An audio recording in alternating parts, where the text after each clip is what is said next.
Padre Jorge, y a ustedes todos. Estoy muy contento de estar aquí porque todo lo que sea, bueno, para un sacerdote, todo lo que sea ejercer su ministerio, que lo estás ejerciendo siempre, porque no hay nada fuera de la vida de un sacerdote que no sea sacerdotal. Una vez pregunté yo a una carmelita descalza, ¿qué es lo que más le gusta de su vida? Era muy elemental de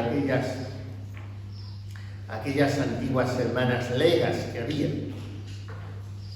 Era una carmelita descalza, por lo tanto, que tenía poca preparación humanamente hablando. Pero esas almas tienen una sabiduría de Dios extraordinaria. Y le dije, ¿qué es lo que más le gusta de esta vida suya en el Carmelo? Y me dijo, Padre, ¿qué es lo que más le gusta a vuestra reverencia, como hablan las monjas, de la hostia que consagra? ¿Hay algo en ella que no sea Jesús? Hasta la menor partícula.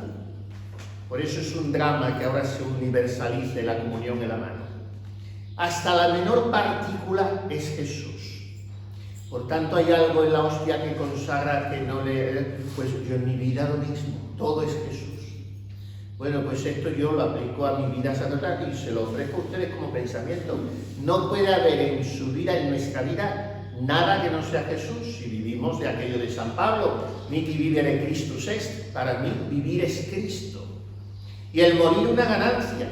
Por lo tanto, vengan bombas y miedos a las pandemias, que para nosotros el morir es una ganancia, porque la vida es Cristo.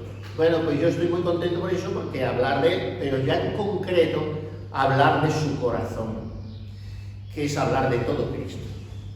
Porque el corazón es la sede de las disposiciones habituales y permanentes.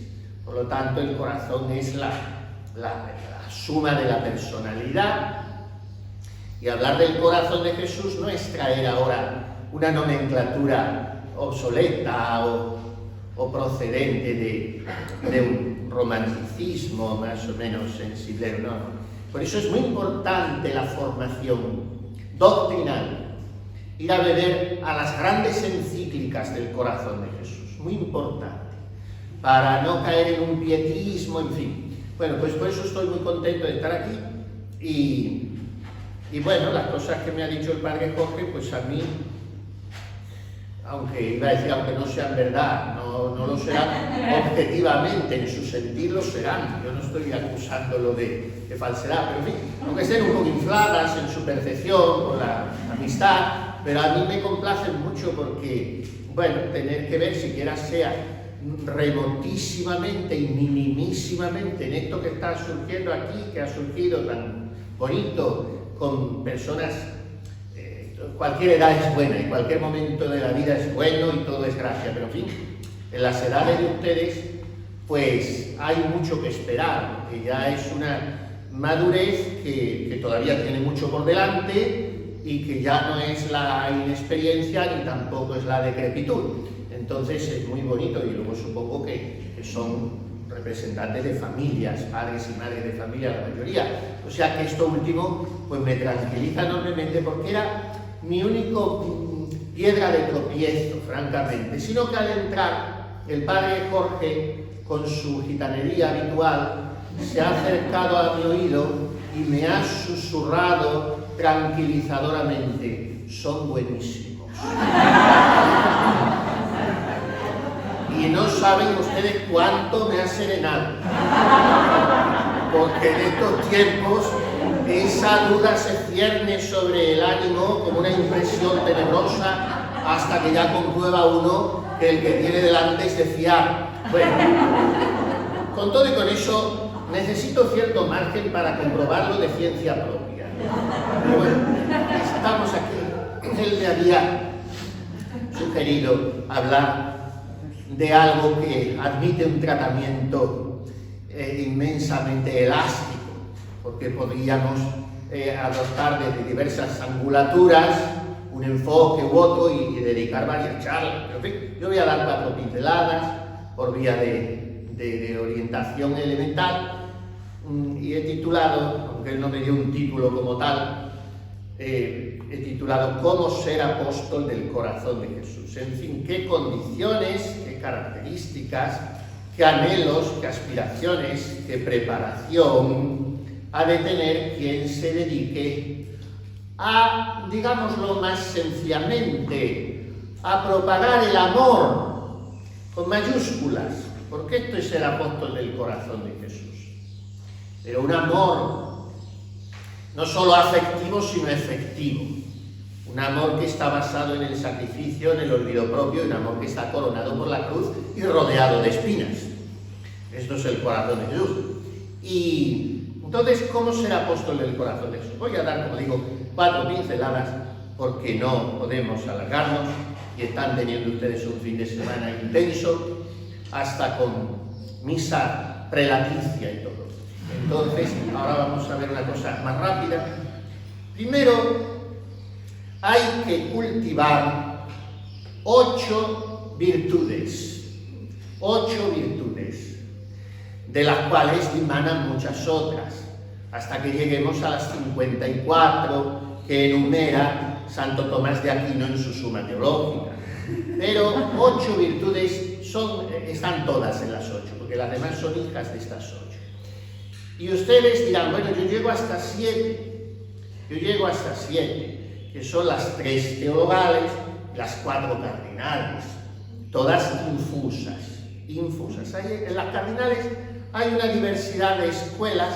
El catecismo actual de la Iglesia Católica, que es uno de los muchos y grandes monumentos que nos dejó el inolvidable Juan Pablo II, no lo deja tan claro que sean infusas las cardinales, pero lo son porque Santo Tomás de Aquino lo dice y es incontestable el doctor Angélico. Total, las 7 virtudes de las que dimanan todas las otras, infusas quiere decir regaladas por el Espíritu Santo, son las 3 teologales que se infunden en nuestra alma el día de nuestro santo bautismo en germen, y luego nosotros ya tenemos que hacerlas fructificar: fe, esperanza y caridad. Las 4 cardinales o morales, claro, se presta un poco a confusión, porque las 3 teologales no pueden ser más que teologales, no pueden ser más que de Dios. Las 4 cardinales las puede y las debe vivir un ateo o un pagano. La diferencia es que el cristiano las tiene que vivir movidas esas virtudes por el Espíritu Santo. Ya se elevan al orden sobrenatural, ya son infusas. Son prudencia, justicia, fortaleza y templanza. Estas son las 7 virtudes fundamentales. La fe, pues ya lo sabemos. Creer en Dios, por la misma autoridad de Dios que se revela. Luego pueden ayudarme subsidiariamente apoyaturas humanas, revelaciones privadas, como el caso de la fundamental en torno a la cual nos movemos, que es la del corazón de Jesús a Santa Margarita María. Pero vamos, la fe se funda en la revelación, que tiene 2 polos, escritura y tradición. La fe. Esperanza, esperar a Dios de Dios. Es que yo tengo esperanza en que, bueno, iba a decir en ganar unas oposiciones o la lotería. Voy a decir todavía algo más. Tengo esperanza en ser sacerdote, un chico que tiene vocación. Bueno, eso no es esperanza teologal. La esperanza teologal es que tú esperes el cielo. Lo demás, en la medida en que coopere a ese fin. No lo sabes, seguro. Puedes tener esperanza en ser sacerdote, llegar a serlo, ser un sacerdote indigno y condenarte. Puedes morirte como seminarista, hecho un santo, irte al cielo. La esperanza es la del cielo. Entonces, no se apoya en ayudas secundarias que pueden venir a coadyuvar, pero la esperanza se apoya en Dios. Es esperar a Dios de Dios. Esto es la esperanza. Y la caridad es amar con el mismo amor de Dios, porque yo no lo tengo. Porque el amor que yo puedo tener es un resorte afectivo que, aunque sea noble en su aspiración, está manchado por mi concupiscencia. Ya sabemos que la concupiscencia es la herida que queda del pecado original que se nos borra en el bautismo. Y dice el Concilio de Trento, la concupiscencia no es pecado, pero del pecado procede y al pecado inclina. La concupiscencia es aquello que hace, decía San Pablo, el bien que quiero no lo hago, el mal que detesto, eso es lo que acabo cometiendo. Bueno, pues por la concupiscencia, dice Santa Teresita, todas nuestras justicias están manchadas en vuestra presencia. Dice en el acto de ofrenda al amor misericordioso, que es una de las grandes proclamas de devoción al corazón de Jesús, aunque no lo sea de una manera muy explícita, porque Teresita era muy original y dice, yo no veo el corazón de Jesús como los demás. Le dice en una carta a uno de sus dos hermanos espirituales sacerdotes, uno era sacerdote y el otro, la Bebelier, era seminarista. El otro día leía yo esa carta. Quisiera hacerle comprender la ternura del corazón de Jesús. Yo no le veo como los demás. Y en el acto de ofrenda al amor misericordioso, ella dice esto, todas mis justicias en tu presencia están manchadas. Entonces yo amo siempre un poco egoístamente, siempre un poco sensualmente. O sea, desde mis sentidos, desde mi sensibilidad.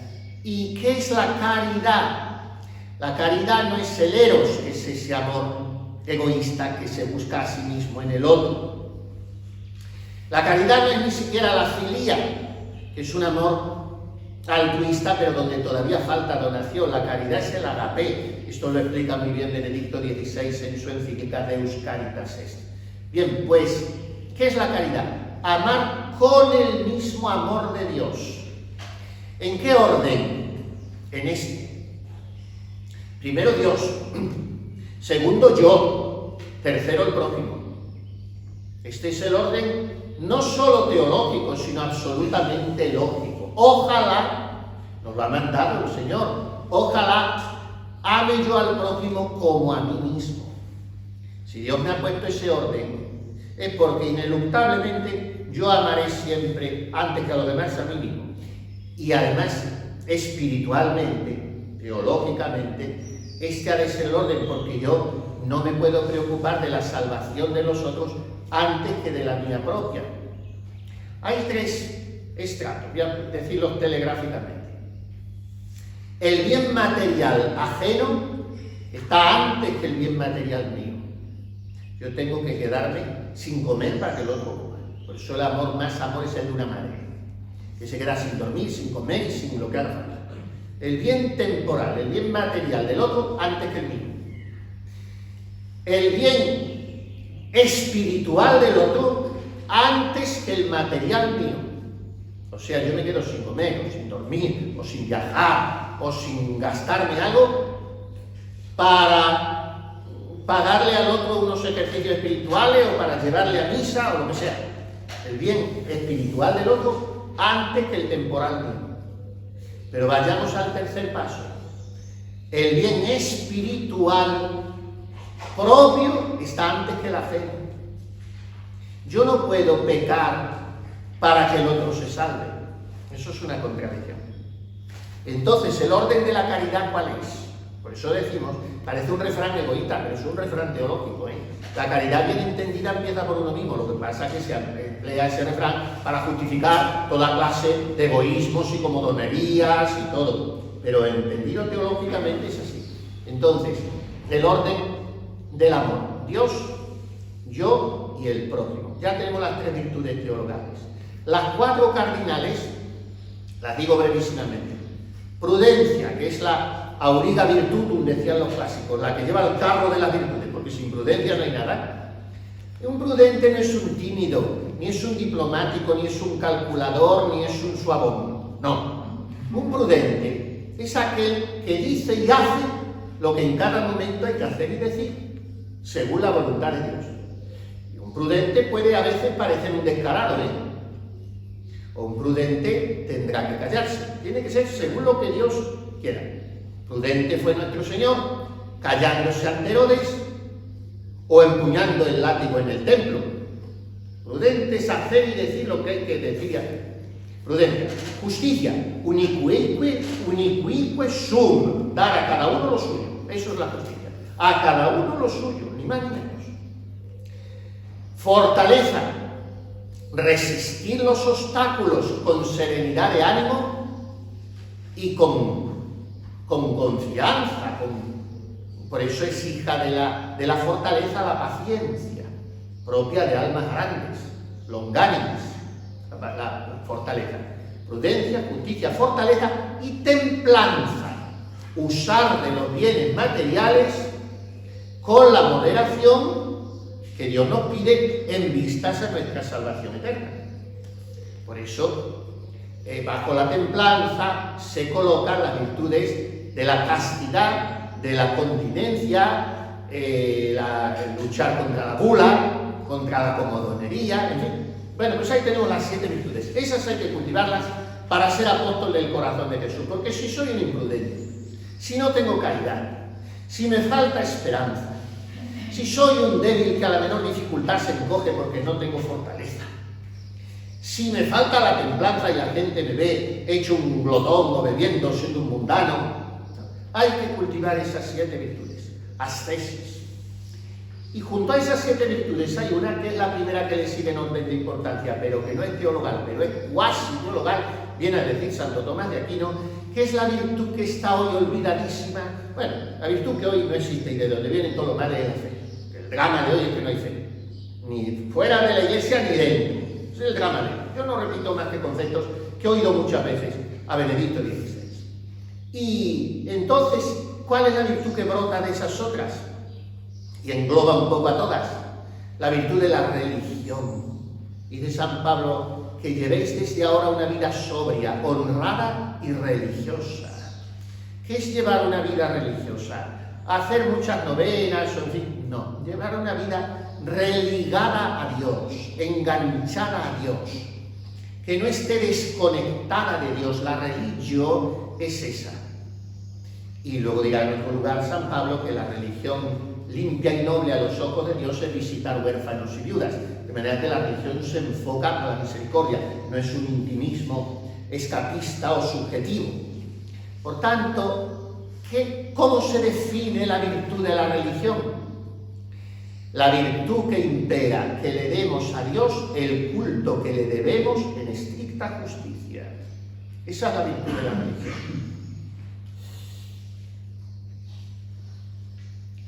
Esto se traduce en el tercer mandamiento, desde luego, santificar las fiestas, en rezar cada día, en vivir teniendo presente a Dios.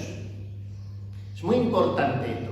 Quien hace de esa vida una profesión es el que llamamos religioso, porque su vida entera está consagrada por los 3 votos. Entonces, lo mismo que un cáliz. Yo no lo puedo usar para beber una Coca-Cola. Un religioso no puede ser usado para nada del mundo, su vida está consagrada. Los que no somos religiosos, es un estado inferior de perfección, también el mío, por muy sacerdote que sea, pues no tiene nada que ver para que por el bautismo no nos sintamos también plenamente consagrados a Dios y, como decíamos al principio, estimemos que en nuestra vida todo es como cada pequeña partícula de la hostia, todo es sagrado. Bueno, pues estas son las 8 virtudes fundamentales que tiene que vivir un apóstol del corazón de Jesús. ¿Cómo ha de cultivarlas? 4 medios. Con oración.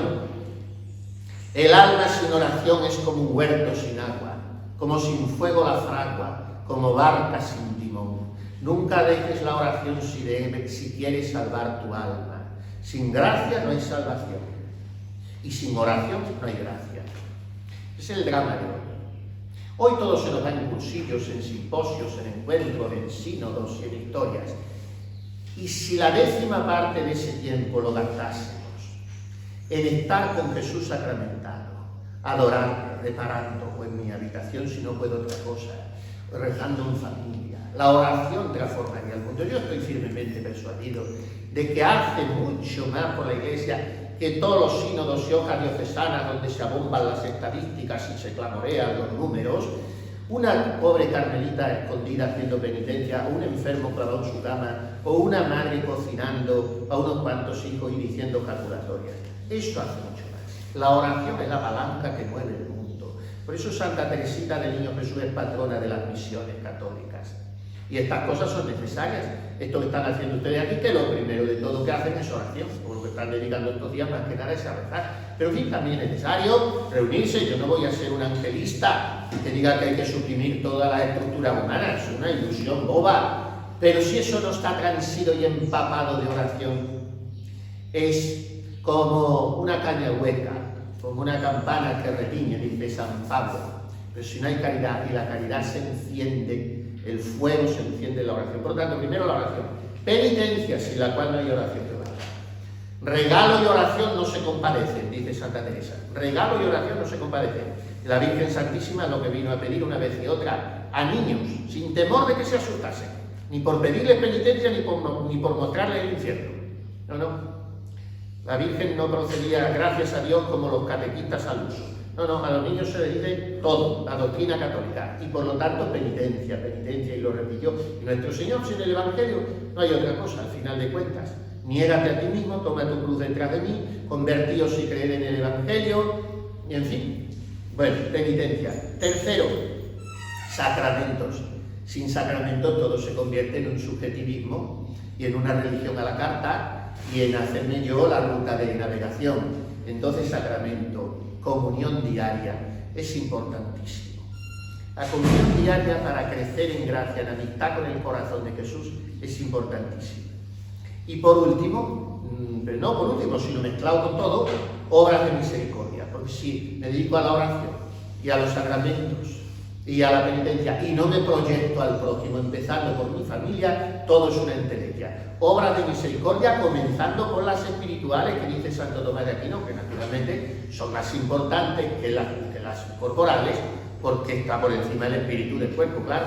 Entonces, las primeras son enseñar al que no sabe, corregir al que yerra, dar buen consejo al que lo ha menester, soportar con paciencia los defectos del prójimo. Todo lo que hay que vivir, iba a decir día a día, minuto a minuto, en una familia, en un trabajo, en un círculo familiar o amical más amplio, en fin, obras de misericordia. Y después las corporales, ejercitando la caridad también, que duela un poco, como decía la Madre Teresa de Calcuta, amar hasta que duela y que le duela el bolsillo. Entonces yo no sé, por ejemplo, cuántos católicos hoy practican el desprendimiento del diezmo, que es lo que se decía antes, ahora nos enseñaban ya últimamente el quinto mandamiento de la Santa Madre Iglesia, ayudar a la Iglesia en sus necesidades. Es una cosa totalmente etérea y evanescente. Siempre se decía dar a la Iglesia de Dios diezmos y primicias. Diezmos es la 10ª parte de los ingresos. A la Iglesia puede ser a los pobres, a las misiones, a un seminario, a unas monjitas, en fin. Pero hay un desprendimiento con los pobres, con los necesitados en definitiva, o para obra santa, de culto, de formación, lo que sea. Y estos son hemos dicho, las 8 virtudes fundamentales, las 4 medios para hacerlas crecer.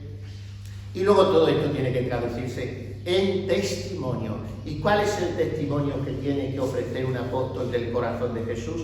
Pues miren, dice San Agustín en un sermón, Jesús, si nos hubieran mandado, aprended de mí a amainar la tempestad marítima, aprended de mí a caminar sobre las aguas, o a resucitar muertos, o a multiplicar panes, o a dar la vista a los ciegos, pues podríamos disculparnos diciendo, Señor, por mucho que estudiemos, no acabamos de aprenderlo de ti.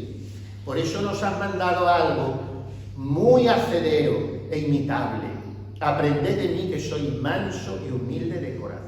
Por tanto, el primer testimonio que tiene que dar un apóstol del corazón de Jesús es este. Humildad y mansedumbre, que es un caballo de batalla de toda la vida, porque siempre nos tenemos que acusar de esto, arrepentir de esto y confesar de esto. Y es porque no echamos mano de una ejaculatoria que no se nos tendría que caer de los labios, y a base de repetirla, algo se nos iría empapando el corazón, aunque seguiríamos siendo un poco enrevesados por la concupiscencia. Pero en fin, Jesús manso y humilde de corazón, haz mi corazón semejante al tuyo. Y ese es el primer testimonio, la sonrisa, la comprensión, la aceptación, que no es buenismo contemporizador, que no es diplomacia calculadora, no, que no es un bienquedismo que es el que hoy tiene patente de curso para no mojarse nadie.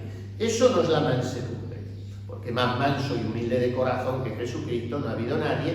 Y cuando viene y dice, mira, que dice Herodes, que a ver si y de decirle a esa zorra, dice cuando le contesta a Herodes, y cuando empuña el látigo, como he dicho antes.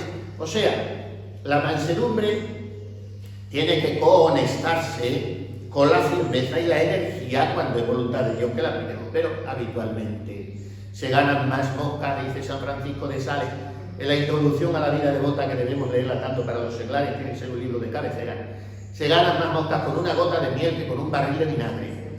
Y hay que escuchar y aceptar y esperar, y este es el primer método de apostolado, humildad y mansedumbre, y junto con eso, inevitablemente, la alegría. Un apóstol del corazón de Jesús tiene que ser alegre siempre porque está lleno de Dios, porque le ha tocado el gordo de la lotería, porque tiene el mejor amigo del mundo y porque tiene todo resuelto de antemano en su vida, con el corazón de Jesús es el descanso de los descansos y la seguridad mayor. Por tanto, alegría, que es lo contrario del espíritu de queja o de contradicción. Miren, hay una receta infalible que nos pone en peligro inminente de ser santos. No quejarme nunca, ni de nada, ni de nadie, ni de mí mismo, ni por fuera ni por dentro. No quejarme nunca, ni de nada, ni de nadie, pero si me quejo de mí mismo, si no me acepto a mí mismo, si estoy siempre descontento de mí mismo, que es lo que suele pasar con las personas que están descontentas de los demás, que no aguantan a nadie porque no se aguantan a sí mismas. Y entonces, si estoy siempre así, pues todo está mal. Hoy porque hace calor, mañana porque me he levantado mal, el otro porque me duele la cabeza. Y en fin, las quejas son lo contrario al cristianismo. Un sacerdote santo al que yo conocí decía, quejarse es quejarse de Dios. De lo que te quejes, te estás quejando de Dios. Esa persona, Dios permite que te haga la vida un poquito imposible. Si Dios quisiera, le había dado un infarto ya, te la había quitado de medio. Claro, el calor hace que hace en Córdoba de abril al día de la Inmaculada, a 47 grados, es lo que hace. Si Dios quisiera, ya bajaría los termómetros, y así sucesivamente. Entonces, quejarse es quejarse de Dios, por tanto, alegría. Cuarto, el primer punto han sido las 7 virtudes, las 8 virtudes. El segundo punto han sido los 4 medios de hacerlas crecer. El tercer punto ha sido el testimonio. Humildad, que es andar en verdad. La humildad no es encogimiento, ni cabeza torcida, ni ojos entornados, ni, como digo, ese buenismo, ese pasivismo acrítico de quien se aguanta todo, no. La humildad es andar en verdad. Humildad, mansedumbre y alegría. Cuarto punto. Voy a ir terminando porque dije que iba a ser breve, pero cuando los sacerdotes decimos voy terminando es que suele faltar otro tanto de lo que llevamos. Entonces, cuarto punto, celo apostólico. Un apóstol del corazón de Jesús es un alma que arde en caridad y abraza por donde pasa, dice San Antonio María Claret, uno de los grandes apóstoles del siglo XIX. Una floración de santazos en Cataluña increíble en el siglo XIX.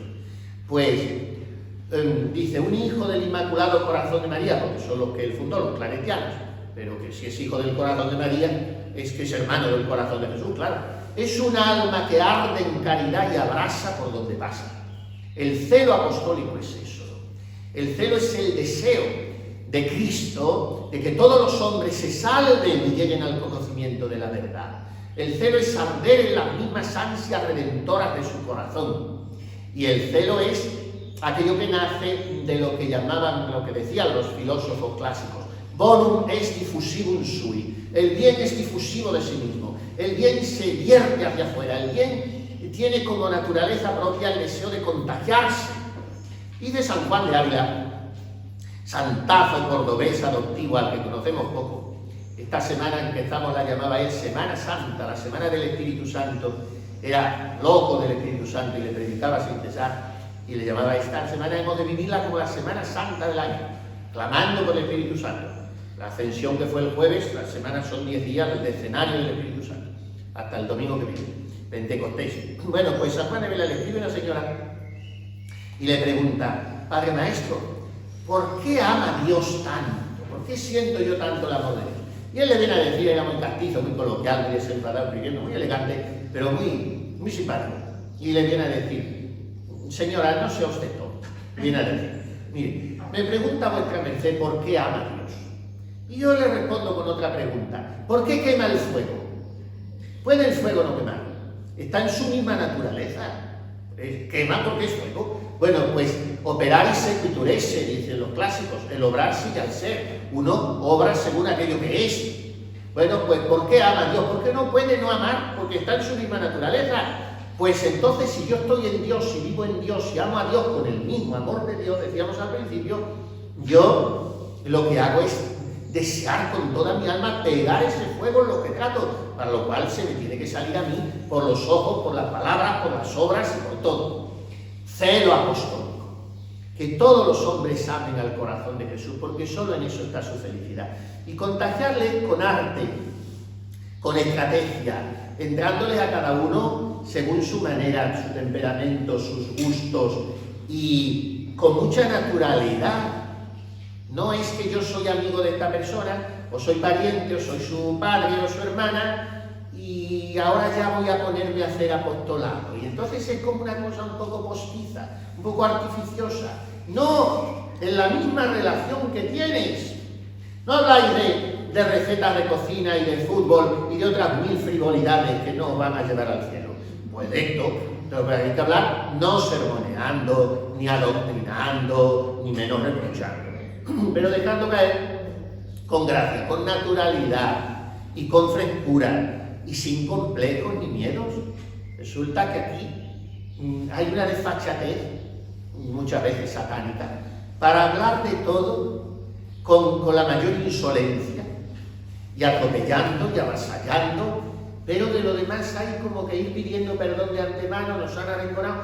No, eso es lo contrario totalmente a un apóstol. ¿Dónde estaríamos nosotros si los apóstoles, los 12, no hubieran salido así del cenáculo como salieron, como cohetes? Bueno, pues, y para esto del celo apostólico tenemos que tener provisión, tenemos que tener material en la despensa, en el almacén, historias, ejemplos. La gente no atiende hoy a conceptos ni a ideas, porque se les ha tarugado la inteligencia a base de los móviles, los ordenadores, el bombardeo. Entonces, las inteligencias hoy son muy poco especulativas, muy poco conceptuales, muy poco universales.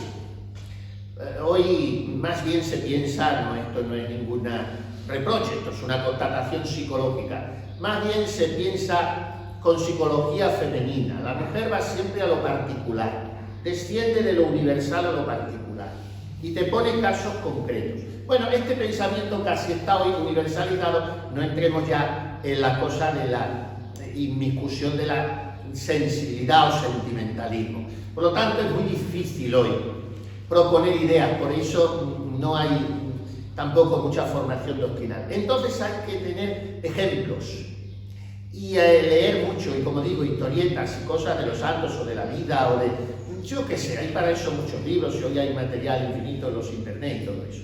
Bueno, pues estos serían los puntos que yo daría. Ahora en concreto, quiero decirles una palabra, ya sí de verdad rapidísima, sobre la entronización, que es lo que más directamente se proponen ustedes. Yo no puedo olvidar la imagen que tengo desde que me acuerdo en mi infancia de mis abuelas, mis abuelos, los 4, pero mis abuelas. El director espiritual en el seminario nos decía, ya quisieran los teólogos para los domingos la fe que tenían nuestras abuelas para los días de diario. Entonces, yo tengo en mi retina a mi abuela, sobre todo una de las dos con el rosario siempre en la cabeza. Ya han muerto hace poco, no crean, con 90 y tantos años, porque la gente vive sin conocimiento. Pero tengo mis abuelas las dos, y una de ellas, en la pieza principal de la casa, entronizado el corazón de Jesús. Esa imagen que había hablando de Cristo Rey sentado, con la bola del mundo en la mano y el cetro, y a veces algunos tenían en un cojincito abajo el mapa de España, y él señalaba así, bueno, total, que tenía que no se le caía de la mirada y de la boca el corazón de Jesús en vos confío, y más que hablar de Jesucristo, que era como para ellas como una palabra como muy grande o muy altisonante o lo que sea, yo nunca he oído decir Cristo ni Jesucristo a mis abuelas, sino siempre el Sagrado Corazón, el corazón de Jesús, el corazón de Jesús. Entronizado para ellas, que además se hacía el mismo día de la boda o poco después. Se llamaba un sacerdote, la ceremonia de entronización, que además revestía la solemnidad que entonces se daba a las cosas. No ahora lo hacemos estilo me la cargué con el clériman de manga corta. No, las cosas hay que hacerlas bien. Y entonces se llamaba un sacerdote, se daba un convite y se tenía como un día, pues una fiesta grande en la casa. ¿Qué quiere decir? Que es el rey. ¿Y cómo se entroniza el corazón de Jesús? Tengo aquí un librito, he traído varios, pero ya no, porque les iba a explicar un poco de cada uno, pero ya no, porque son de varios apóstoles relativamente contemporáneos, en fin, del siglo XX, del corazón de Jesús. Yo escribí la vida de dos jesuitas, son tres, los grandes misioneros populares jesuitas del siglo XX, son tres, los tres anduvieron mucho por Andalucía. Uno de ellos, el León de Cristo, el padre Tarín, Francisco de Paula Tarín, valenciano.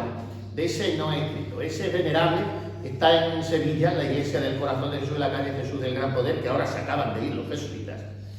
En fin. Y luego los otros dos, uno es santo, que le canonizó Juan Pablo II en su última visita a España, el San José María Rubio.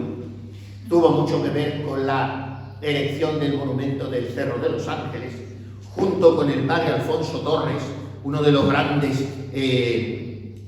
predicadores, quizá el primero de España en el siglo XX, director espiritual de Santa Maravilla de Jesús, y junto con el padre Crowley, Mateo Crowley, este era corazonista, peruano, con ancestros chilenos.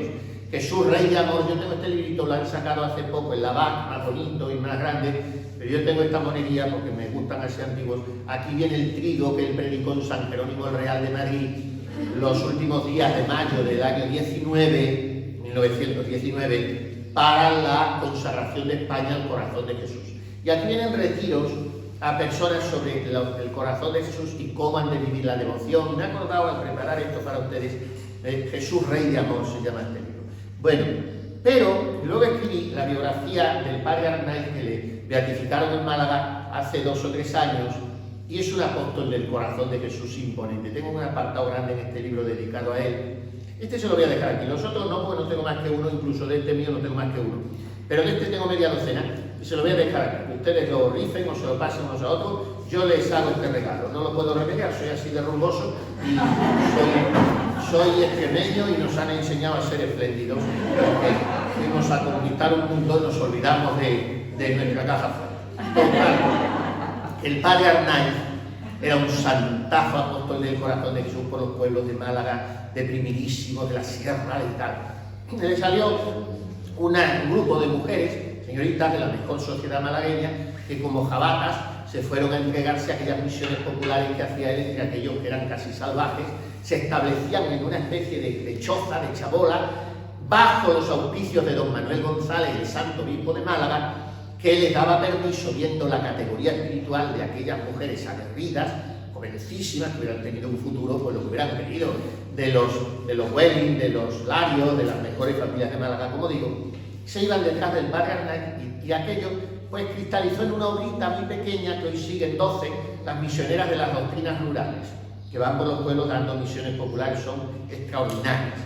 Pero la principal continuadora, que ahora me han pedido también que escriba la vida de ella porque se ha abierto el proceso de beatificación, María Isabel González del Valle y Sarandeses, una asturianita. Pero claro, se le murió muy pronto el padre Arnaiz y entonces le salió al paso otro jesuita muy preparado, aquellos jesuitas. Entonces, el padre Juan Antonio Segarra. Y el padre Juan Antonio Segarra, yo tengo este librito que es muy poco conocido, y no tengo más que este, pero sí se lo voy a dejar también aquí, porque me puedo hacer más. Y ustedes también podrían pedir más. Y creo que les viene muy bien esto a ustedes. La entronización del corazón de Jesús en el propio corazón. Esto es muy interesante. De aquí brota todo. Porque si no, no hay imagen que valga, ni hay familia rezando ante la imagen, que es lo propio de la entronización. Entronizado en el propio corazón y luego entronizado en la familia. Qué bonito sería que en la familia se hicieran 2 prácticas. Ante ese corazón de Jesús entronizado en la casa, una de ellas, o en fin, teniéndole como referencia. Semanal, la hora santa de los jueves. Que no hace falta que sea de 11 a 12 de la noche, sino que Pío 11 ya dijo que podía ser desde la caída del sol hasta el amanecer del día siguiente. O sea, que a las 6 o las 7 de la tarde puede ser la hora santa, o por la la noche, la hora santa los jueves, donde el padre o el hijo pequeño, o la madre o cada vez uno, lee la pasión, el texto de Jesús en Getsemaní, se hace un acto de reparación, la hora santa el jueves, y luego mensual la comunión de los primeros viernes de mes. A eso tendría que llevar la entronización. En el propio corazón, en la familia y en el trabajo. Muy importante que quien tenga un trabajo que pueda tener un ámbito de despacho o de una mesita, donde sea, no tenga regozo ninguno en tener allí un crucifijo o una imagen del corazón de Jesús. En fin, bendeciré todas vuestras empresas. A las almas que propaguen mi devoción las tendré escritas en mi corazón. Es una de sus promesas. Y se miran ustedes cómplices y gozosamente unos a otros. Yo me alegro mucho y de que me sigan mirando a mí con la indulgencia con que lo hacen después de haberles hablado 40 minutos. Pero en fin, lo que está comprobado psicológicamente como tope son los 45, a partir de los cuales desconecta hasta el más pintado. Pero 40 no lo hemos pasado mal del todo. Así es que Dios les pague su atención y sigan siendo muy amigos del corazón de Jesús. Una monja clarisa me contaba a mí que su madre era mucho más santa que ella, como suele pasar a la gente de entonces, y entonces estaba muriéndose y ella le dijo, porque hacía oración mental todos los días, aquella señora usaba cilicio y todo, ayunaba y crió a los hijos santamente, aquellas madres santas, que si hoy hubiera una leva de mujeres así, porque el problema de hoy, con todos mis respetos y cariños, es la ausencia de mujeres, porque los hombres no valemos para nada. Y entonces es lo que, pero claro, hoy el déficit es ese. A mí los jóvenes que trato me dicen, pero ¿con quién, padre, si no encuentro con quién ennoviarme, con quién casarme? Si esto es un drama, es un drama. Bueno, pues, y entonces aquella madre de aquella Clarisa estaba muriéndose y le dijo, madre, ¿quiere usted mucho al corazón de Jesús?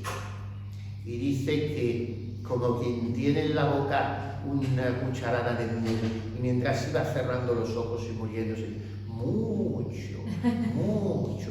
Bueno, pues eso, que podamos decir nosotros eso, cuando nos estemos muriendo, que ahora ya hemos dicho en la vida tantas veces, ahora el corazón de Jesús en voz con Dios, porque le quedamos mucho, mucho. Dios se lo pague, muchas gracias, y Dios les bendiga.